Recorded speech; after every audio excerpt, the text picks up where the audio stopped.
Why can't everyone feel like a 10? Everyone has flaws though, so nobody's perfect. We're looking at a number scale now. It's based on results. Your Results. outcomes. Well, what sort of results? Like how many people am I fucking? Even ugly girls can get laid. The real question for women is, how many guys want to marry you?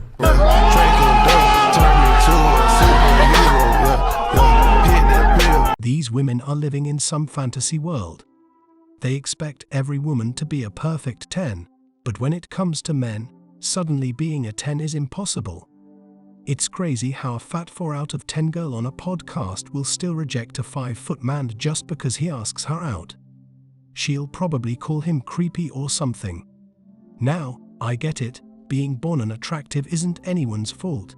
But where these women are at fault is that they believe they are entitled to a 10 out of 10 guy, no matter how they look at themselves. They think they deserve a Chad just because they're women. It's mind-boggling. Men and women both have standards, but men have logical reasons behind theirs.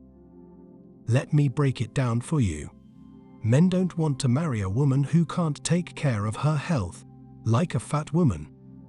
How can she be a responsible mother to our kids if she can't even take care of herself? And if she's a single mother, well, sorry, but we don't want to father another man's child or finish another man's job. Let her deal with it herself. And tattoos? Absolutely not. What kind of lesson is she teaching our kids with all those tattoos? Now let's talk about women's standards for men. If we're under 6 feet tall, they don't want us. It's like a hive mindset or something. But what can we do about our height? Nothing, man, absolutely nothing. Women can be so illogical sometimes. And let's not forget about the money aspect. If we aren't making more than $300,000, they don't want us. Like, seriously. Do these women even know what it takes to make that kind of money?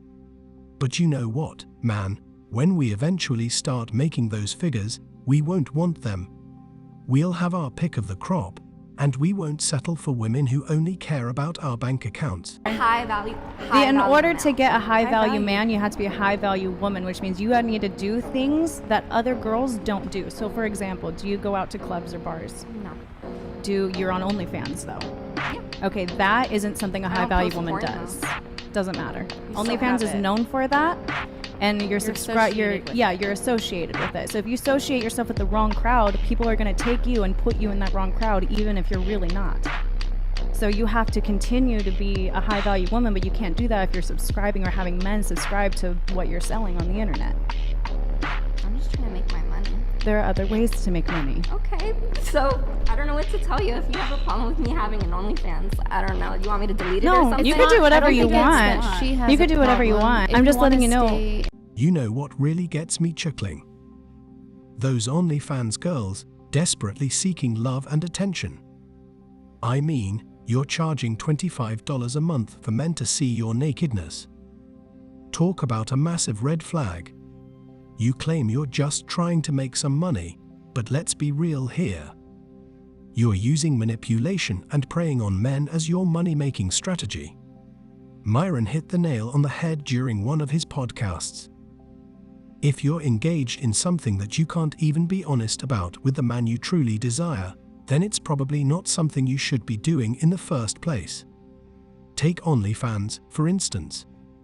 You might have a potential boyfriend who seems perfect in every way, but you can't bring yourself to reveal that you have an OnlyFans account. That just goes to show that your money-making scheme is nothing short of shameful.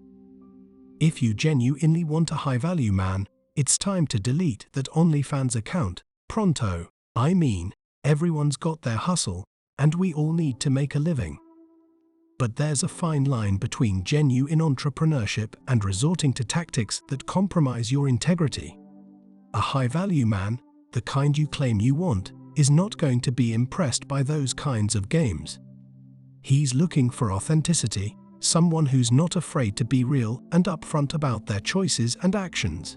There are plenty of ways to make money and be successful without resorting to questionable tactics. So why not take the high road and seek out opportunities that don't compromise your integrity? Being authentic and genuine will attract the right kind of man into your life, the kind who sees your true value and appreciates you for who you really are. So, to all the women out there chasing after high-value men, remember this: it's not about how much money you can make or the attention you can gather.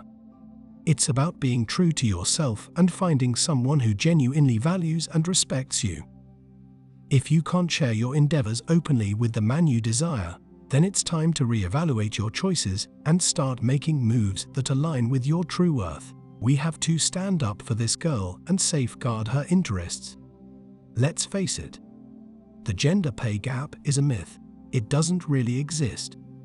Modern women tend to embrace the victim mentality whenever they can find a chance. If they truly want to earn on par with men, they should take on the same responsibilities and roles that men do. I wonder why Brian keeps inviting these hoes to his podcast. Let me be clear, you women are not the prize. These women are acting like they are the ones in control, saying things like "I am the table." But what does an average Western woman really bring to the table to be considered a prize? Baggage, kids from different fathers, shame, and a lot of complicated issues. No wonder men are looking overseas to find genuine love. It's just impossible to reason with these women. Only the so-called Chads get to ask that question, while us average Joes are simply going our own way. No man wants to deal with modern women's drama. The world truly needs more people like Kevin. The woman couldn't even argue with him. She simply had to acknowledge that being a single mother isn't an ideal situation for men. It's refreshing when someone actually sees the truth. I just hope that what she learned from Kevin's insights doesn't fade away once the conversation ends, because some women just refuse to learn. Eventually, she might go back to her messed up way of thinking. In that clip, you can clearly see some women displaying manipulative behavior. It's essential to be cautious because you never truly know what you might be getting yourself into. Some women will go to great lengths to achieve their desires, even if it means compromising their values. The truth may not remain hidden forever, and when it comes to light, it can be incredibly painful. It's like experiencing 1,000 paper cuts all at once.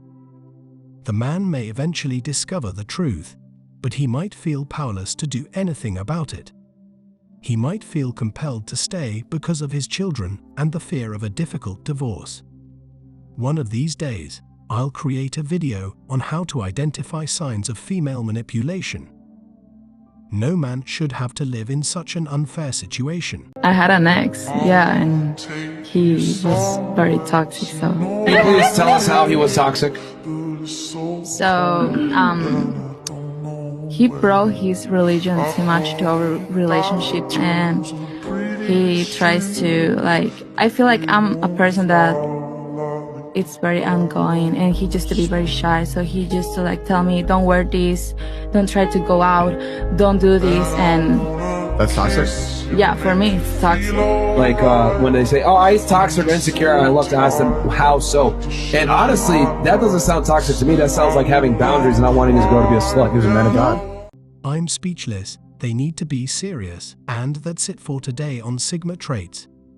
Make sure you hit that like button, smash that subscribe button, and don't forget to ring that notification bell so you can be the first to know when my new video drops. Let us know your thoughts in the comments below. See you all tomorrow.